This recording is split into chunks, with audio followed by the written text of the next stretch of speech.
Good morning, good afternoon, good evening. Welcome back to the channel where we talk about economics and crypto and lots of other fun things. I wanted to give a brief update here just to show you what I'm looking at in the charts. Things are looking pretty good. Okay, all right. Bitcoin is up a decent amount today. It's broken through its 200-day moving average. That was significant resistance for a couple weeks here. This is a good sign.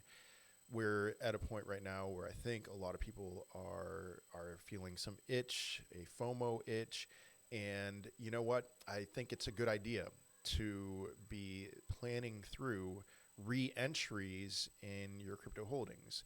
Now, I know that a lot of people are still holding from the peak, and so you don't want to hear this as far as re-entries are concerned. I don't have any more stables on the sidelines. I just want to remind you what my game plan was. I sold 40% of my crypto in December.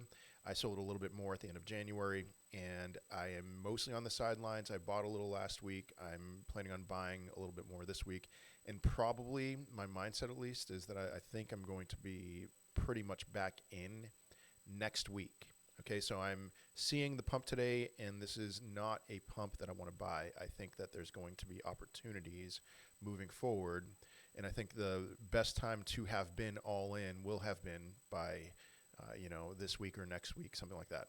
Now, altcoins, there's a lot of things I want to show you with altcoins, but the first thing I want to do is actually look at the S&P 500. So you can see the projection I have here. I want to point out that there is not quite a timeline on this projection as far as I think the S&P is going to put in a lower high. We've broken a downtrend or an uptrend, put in a lower high, and then a series of lower lows, lower highs, lower lows over the remainder of this year. And so there's money to be made right now, and we're still in a position where there's money to be made. And looking at altcoins, we're much earlier on than the S&P 500. I think the S&P 500 is going to lead us in that it is going to get to around 6,000. And then I've been saying that I could see Bitcoin potentially hitting a new all-time high or just doing a retrace. I'm not sure. And then for altcoins to do something to make some kind of gains over the next couple months here. But over a period of time, I would expect the S&P 500 over the next couple months here to get to around $6,000, and then we'll see what happens after that. Right now, it's at the let me go to the actual S&P 500 instead of the SPY ETF. It's right at the 200-day moving average. I would expect some resistance here, and then hopefully a breakthrough after that. So again, not FOMOing, but I did make a short video talking about what I could see happening, and forgive me for the noise in the background. I'm just going to keep going. But here's kind of how things go, right? We have the Trump tariffs announced on February 13th, a little bit of a move higher, but then that was a peak. And as of right now, February 19th was the all-time high for the S&P 500, but then we broke to the downside with lots of fear in the market about what the tariffs were going to mean and inflation and all of that. And I'm quite convinced that that was a sell-off before the event actually happens, and that we should be buying the event.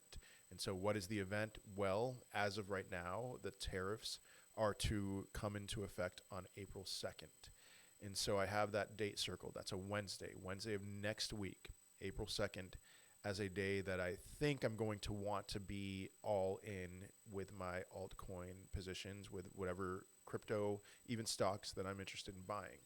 A few things with confirmation that I'm seeing here. I mean, you look at the total 2 market cap.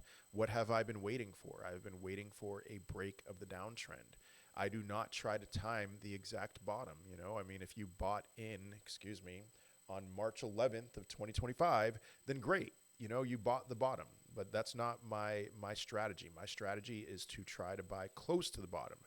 And so I bought around the time of the breakout. I bought some around the breakout of the downtrend. There's no guarantees that we are now in up-only season. I wouldn't be surprised if there was some kind of back test of this downtrend line, but now I am on high alert when it comes to wanting to buy altcoins with the hopes of new all-time highs, but with a mindset that I'm going to let the market lead me and I'm going to exit at some sign of weakness. So again, try to buy within 10 to 15% of the bottom, try to sell within 10 to 15% of the top. That's pretty much the name of the game for me right now. A lot of altcoins, I could show you a lot of altcoins. A lot of altcoin charts look pretty much the same. Avalanche has had a strong breakout of its downtrend. Caspa's been a terrible performer over the last several months, but another one that's had a good, solid breakout of its downtrend. Solana, nice, solid breakout while holding. You know, we did have a few daily closes below this key level of support. This is 1 year range, but we broke right above and looks like we built up a nice base, and now we're building higher. Solana is looking good, broken through the downtrend. Even Shiba Inu volume's very low. That's probably my concern with a lot of altcoins right now, is that volume is low, but we looks like we're forming a base here, forming a floor. And then Dogecoin as well, same deal. I mean, there's literally, there's tens, maybe even hundreds of charts that I could show you that look exactly like what we're seeing here. And if you remember in August, I begged you guys to buy altcoins. I made multiple videos saying now is the time to buy altcoins. I don't know if you listened or not. I hope you did. That was the bottom. Yeah, I made it within a week of that August 5th bottom. Remember Japan raising rates, the carry trade fears and all of that. And I'm seeing similar structure in the charts. Now, the difference between now and August is that my confidence in crypto hitting new all-time highs was very high in August. It was very high.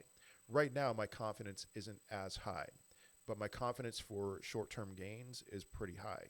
So with all that being said, it seems like there's a lot of confluence to this idea that we will see a new uptrend form. Hopefully that uptrend lasts for a long time and we can make lots of gains. If not, then personally, I'm going to be prepared to exit. And you want to call me paper hands, you know, paper is too strong of a substance. I'm more like lettuce hands. And a big reason, you know, I've talked about this a ton. I'm not a bull for the end of 2025, but I would love to be proven wrong. So anyway, let me know your thoughts in the comment section of this video. Let me know what you're interested in buying, interested in looking at, and perhaps I'll take a look at some charts in a future video. But that is all I have for today. I hope you have a wonderful day, wonderful rest of your week, and I will most certainly be seeing you in another video. Peace.